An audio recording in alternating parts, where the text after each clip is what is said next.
podcast is going to be who are you and what is the trauma that led you to employer brand?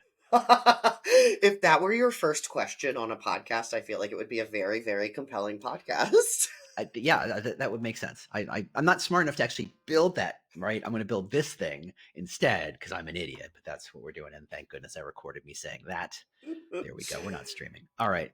All right. I'm just going to edit real cleanly and edit right in the middle of us laughing about something stupid I just said that I will happily share later. But welcome to the next step. Thanks so much for being here. This is the podcast for people who are interested in AI or sure AI is a thing. You're right. But are like, where do I start? What do I do? I played with ChatGPT that one time 2 years ago. It sounded robotic. And I'm thinking about someone in particular when I say stuff like that. It's always bad.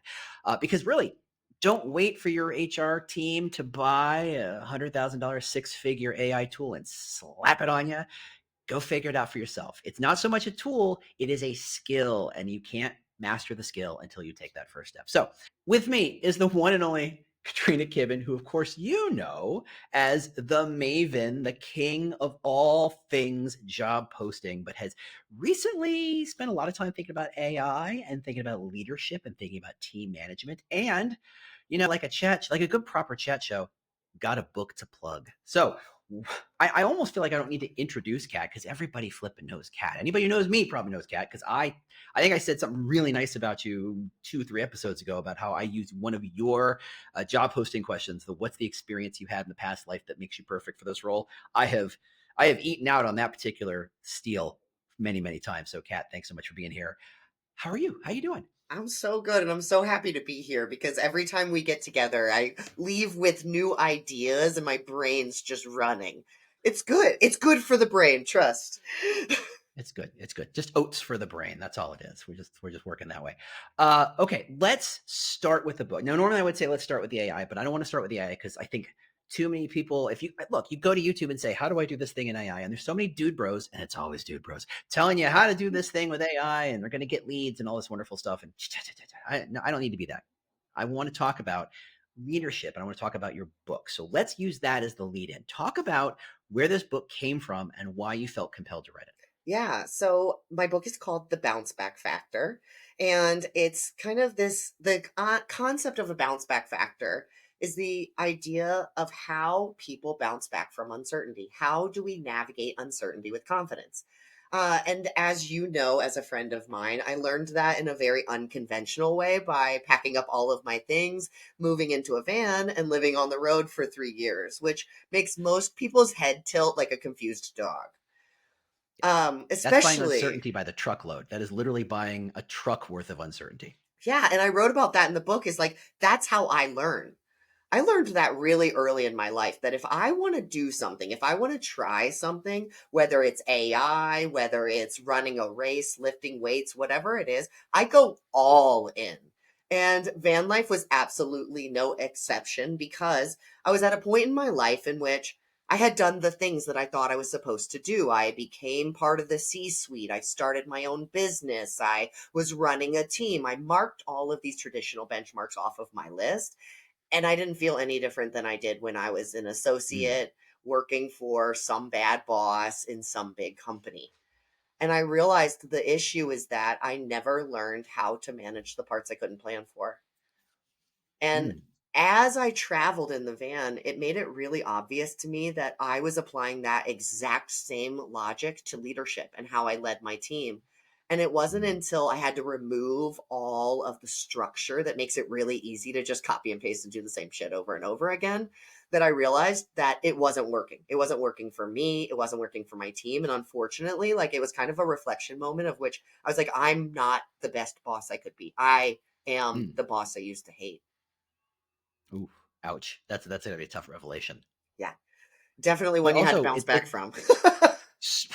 no question, and certainly, and thinking about a lot of the bad bosses I've had, not a question a bad boss would ask themselves, right? You're in the top echelon, just asking yourself if you're a good boss, not saying assuming you're a good boss. And I think that says a lot about you and your approach to your own team.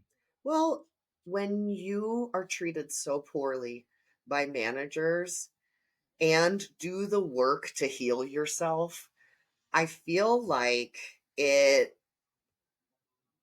I think it just makes room for you to want to be better. And I experience that Mm. constantly, right? I have a lot of friends who are new managers. Actually, my sister-in-law is a manager for the first time right now. And she's so excited about the book because she's like, and I'm excited for her because I think she can avoid some of the rigor and the rules that we put into Mm. place because we're actually scared of uncertainty. But you know what we think it is leadership logic. Mhm. Yeah. That's it worked There's for so much. them. Yeah, there's so much of that stuff that's received knowledge passed down from bosses, from bosses, and you're like, this might have worked in the '60s when it was all organization man and man in the gray flannel suit, and it's like, ah, I don't remember the last time I had an office. Right? Like, right? You think about when's the last time anybody had a secretary or all this stuff that we think about what management and leadership is. Like, that's all gone. It's all gone. It is a clean sheet of paper. And if you're not willing to write your own kind of rules on how you want to do it, you're just going to pick up bad habits. Exactly. Well, and we replicate the bad habits. Yeah. The stuff that's not a priority and all of a sudden I'm telling my team like we need to do this by tomorrow. No, we don't, right? But it took me not being able to work like that. Me not responding to emails quickly. Me saying this is bullshit. We probably shouldn't even do this. To realize like okay, actually this is a leadership methodology that really really works and it provides the Mhm. psychological safety that you need to actually be able to innovate with AI and all of those other things because the tools don't matter if the team is broken. Yeah, absolutely. How much of this revelation came purely from, and I picture you on a mountaintop, gazing at your navel, singing or rum, whatever you say. Uh, I know you well enough to know that that's bullshit, but at the same time, a fun picture, a fun picture. I paint with words. Anyway, was it all self-reflection or was it conversations with your team? Was it conversations with other people? How do you get to from a place of and being a manager of I ran a team of 19 myself for a long time, too long, and that's too many people to run. But it's just you're just trying to put one foot in front of the other and just surviving the day and surviving the hour and surviving the meeting that you make all sorts of mistakes. Where did that revelation come from for you? I think it was screwing up royally. It was all of the moments in van life that I could not predict, right? Mm. And you'll see this in the book. It's kind of, I probably could have skipped some of the ridiculous van stories of like being lost in the woods or, like getting my tire stuck in a fire pit. No joke. Um, and what I realized is like when we're put in scenarios where things go wrong, how you treat yourself is how you're going to treat your team. Interesting. And if nothing changes about how you treat yourself, nothing will change about how you lead your team. And Wow. the correlation in performance with my team to when I stopped holding myself to things that didn't matter, when I started handling bad moments better, it genuinely, it blows my mind. Like, I think about some of the struggles I had with some of my team early on. If you've ever been a manager, you know exactly what I'm talking about. They didn't understand what I said, but they didn't ask clarifying questions. They didn't do this on time. How many times do I Stalling. have to? And it was taking that step back and being able to see it in front of your face. Like, I screwed that up, and there's no one else here to blame because as much as there was like the ohms and the meditation in van life, a lot of it is figuring shit out in rapid succession, Mm-hmm. constantly. Mm-hmm. Is that habit building? Is that reaction? Kind of looking at how you're reacting and responding to things, or is it something different? I think the biggest part is being able to slow down for a couple of seconds to get more information.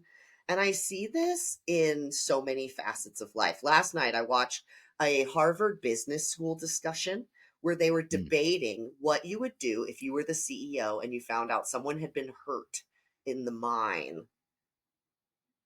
And it was this it's a real story of a South Oh African yeah. CEO. She was a woman. It was the first time they had a female CEO. They had just changed leadership. What do you do? Yeah. And when you're an individual contributor, you do work. Yeah. You shoot off 15 emails, you download a blah blah blah, you ask ChatGPT since this is an AI, right? A leader asks a lot of questions. And in van life, I had to ask questions because I had never gone camping before. Living in a van, I did not know. I just didn't know. And there are no obvious answers. Versus when I was sitting at my desk, the obvious answer was always do more work. Yes, yes. When in doubt, keep chugging along. When in doubt, find the next gear. Exactly. And the work we have to do is not on the things we don't control, it's on Mhm. our understanding. And, funny enough, we're talking about AI, we're talking about leadership. And I feel like that's the difference between being a power user of AI and being a great leader and being a person who is using a plugin Yeah. is deep understanding of problems. And it's why this book isn't about technology, and it is about deeply understanding the problem of leadership that I see happen over and over again, where high performers become leaders with absolutely no transition. Yeah.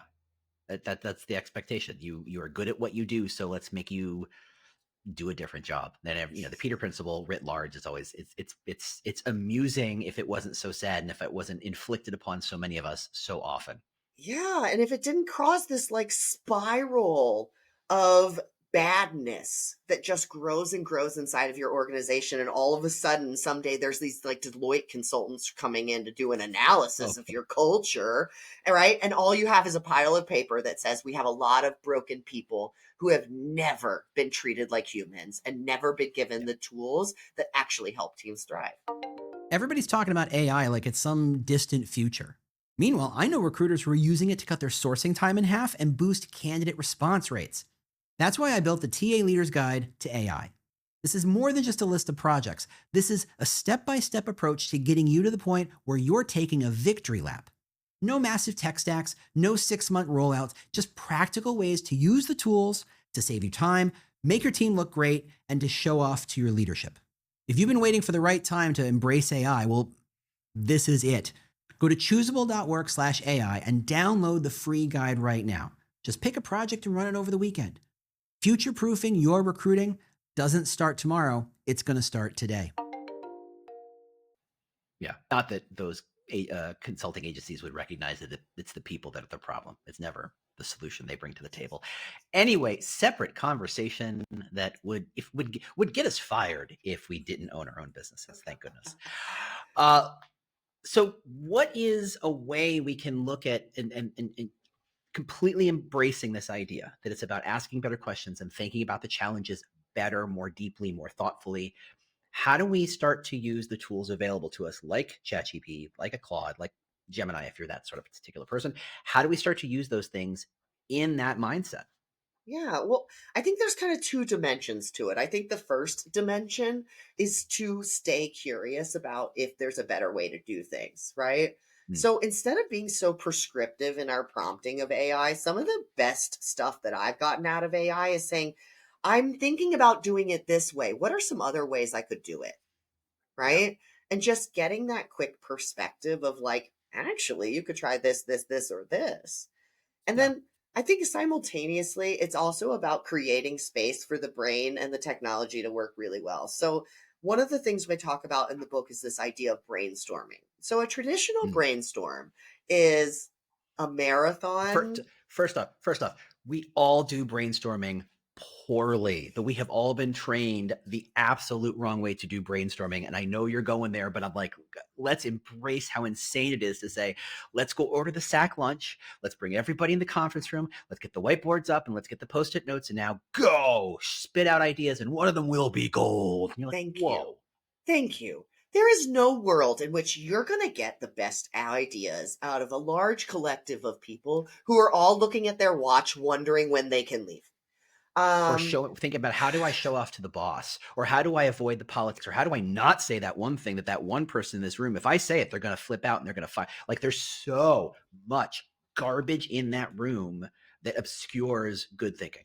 Exactly. And how do we incentivize people to innovate instead of iterating? Because here's what Yeah. happens. We present one idea that most people like, and then we start building off of that idea. It's just The bar. Okay, we want a bar. Okay, we could do a bar with balloons. We could do a bar with coloring. We could do a bar with puzzles. Like it becomes the setting instead Yeah. of complete differentiation. And so, one of the things we talk about in the book is taking the concept of that afternoon brainstorm, and the science suggests that you should actually break it into 3 different days. So the Mm. first day should be for idea flow, just dumping ideas. There are no bad ideas. No one gets to say no to an idea. Yeah. Then you put those ideas on the wall and you leave them there for a couple of days for people to continue adding to them as things pop up in the middle of the night, or when they Mhm. wake up at 3:30 in the morning, they have to pee. Best ideas Things got happen to then. percolate. You know, Things got to percolate. Oh yeah. they can go back to AI at that point too and ideate, ask questions. Let's brainstorm. You also have to tell AI we're brainstorming. So I want lots of Mm-hmm. ideas. Think outside the box. Go somewhere that is more creative than X. Set the bar and then come back and narrow. Yeah. And in the same ways, like it's these patterns, right? Because for me, it was brainstorming how I was going to get a tire patched when the lift on most places is not strong enough to lift up a van. Mm-hmm. And it's brainstorming from this place of saying, like, any idea that is a solution is good, creating more space to be wild about those concepts. And that's where we actually start to create the intent of AI, which is an extreme case of learning, an opportunity to expand our minds, an opportunity to do something better than we're doing right now, which is the exciting part to me and the part that most of us don't talk about when we're dreading whose job, Yeah. what task, how do we optimize, blah, blah, blah, blah, blah. Where's that gonna land? Who's gonna do that job? Well, we are in an iteration mindset when we are about to be lit on fire. It's like our entire bodies. We are wearing a shirt made on fire and we're worried about if our shorts are pulled up. Mm-hmm. Mm-hmm. I mean, truly, Yeah, truly, yeah. you got to I mean, work let's on be. the people. We're in recruiting. We are running as fast as we humanly possibly can, and then some. But we don't know if it's the right direction, and no one will tell if it's the right direction. And frankly, we're not getting information about, is this serving the business? Is this growing the business? Is adding value? Or is this just checking the box because someone 20 years ago said we got to check this box? I know what industry we live in. I know what that's like. Yeah. That makes my brain want to melt out of my ears. I can't tell you how many times I have thought to myself, man, for somebody who genuinely loves ideas, I may have picked the wrong industry. I can't agree too much I because I want to work in this industry, but at the same time, I love this industry for its entrepreneurial foundations and the idea mhm, that there is no one way to do things. yes. There's And legal yet, guidance. hold on. And yet, everybody recruits the exact same way. And worse yet, when you try and deviate the rest, it's not the recruiting leader who goes, oh, we can't do it that way. It's everybody outside. It's the hiring manager who says, oh, there's this one way to recruit, so you should do that. Why aren't you doing it this way? Why aren't you posting on job boards? Why aren't you doing, why? And you are shoved in back into the box every time you try and climb out of it. It is brutal and painful and absolutely unfair. Yep. And there are two questions that lately I've found myself asking in most of my consulting gigs that's, I think, starting to turn the tide. People are willing to Mm. have the conversations. And those questions are those people good at that? Mm. When were they taught to do that? Ooh. Yes, yes, yes. It has opened more doors to frustration and sometimes willing compliant, like just Hmm. Hmm. complacency. But I think it puts us at a better perspective to understand that we have a lot of people doing stuff they are not good at. And of Yes. course, you're going to get bad results when you do that. Yes. Yes. I have been involved in a company that has had a downturn. And so they made the recruiters go off and manage projects. You're like, Are look, they good recruiters are at that? wonderful, smart people. Yeah. There are a million things that recruiters are great at. I don't know that project management is one of those things. And to say, well, they're just cogs and we can plug them in anywhere. It's like, oh, that's the stuff that makes me kind of sad for our industry, that we keep getting pushed back in the box. We keep being told we're a cost center. We keep being told we're just this one thing. And it's brutal. Yeah, it's the human form of the eternally broken skills based hiring Yeah. concept that tries to match words with many meanings into a solitary definition, as if we work in a dictionary society in which every person defines and executes work the exact same way. Yeah. I'm rolling my Did eyes, but people can't see I that. think we both brought our soapbox. I like that. We both brought our individual soapboxes for this thing. It's the same soapbox. What is that? All right, let's transition. Let's talk about some specifics in AI, because I want to talk about, because there's so many good ways of doing brainstorming with AI, but there's also about 10 times more bad ways to do it. And I think most people's first instinct is not optimal. It's not the one they want to go with. And I think Google trained us really, really well to think in terms of 10 words, to think in terms of how tight can I make this prompt, this question, this search query. And we don't realize that if of all the things ChatGPT wants, it wants context, it wants goals, it wants to understand, what are you really looking for? Don't shortcut, don't kind of consolidate.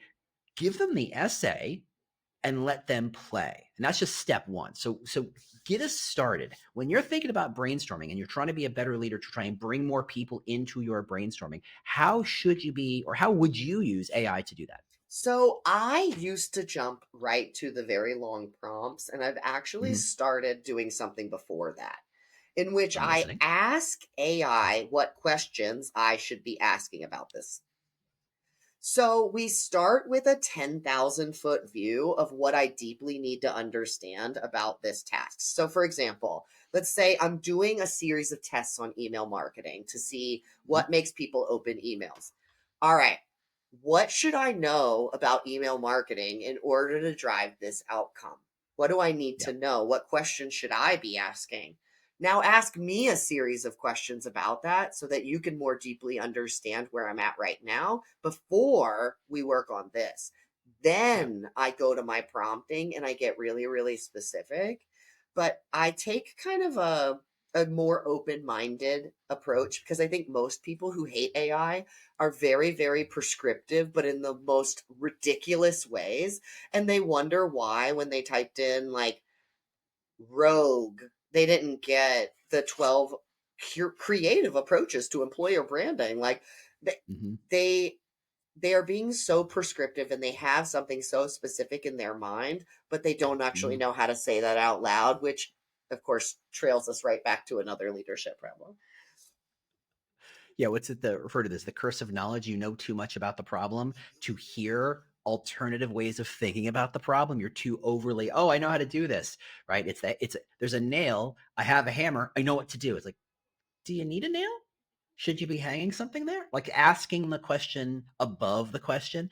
We just jump right to that. I can solve that. I got a hammer. Let's go. Let's solve it. And that is worker thinking, not leadership thinking. That is asking the question, do we even need to be doing this? For whom is this useful? How is this serving us? Those are more leadership oriented questions. Yeah. Well, and also as a consultant, I ask a lot of questions about the source of the information. You and I have both been in that scenario where you cite a statistic and they're like, what's the source? And if you don't know, it doesn't matter.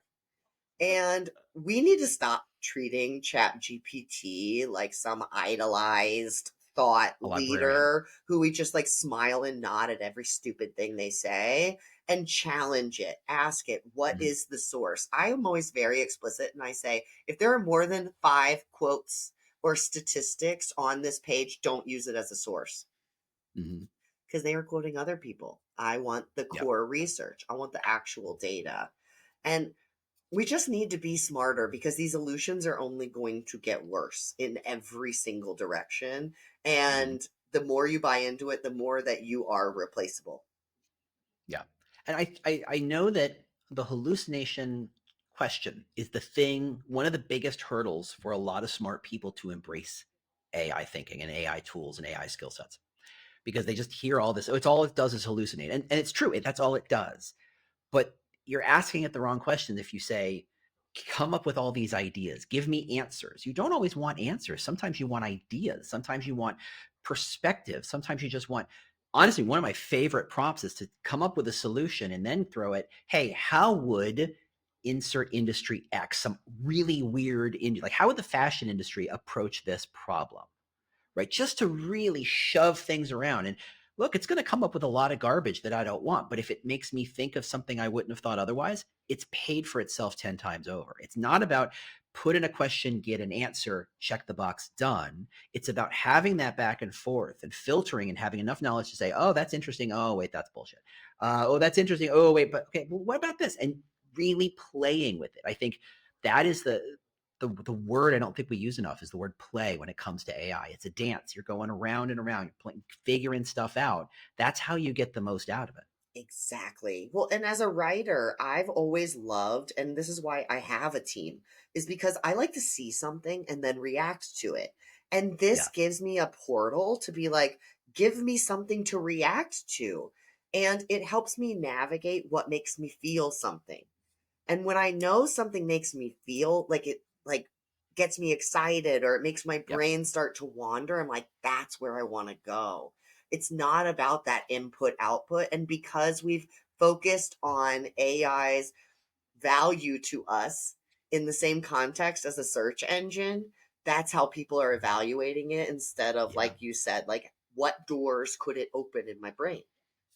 Yeah. I want more TA leaders to wake up and put in, I am the TA leader of a X number company. You know, I have this many employees. I have this many recruiters. I have this many requisitions. I focus primarily in this part of the world or this part of the United States, whatever it is. I'm hiring these kinds of people. Mostly I'm talking about these things. Mostly my challenges are these.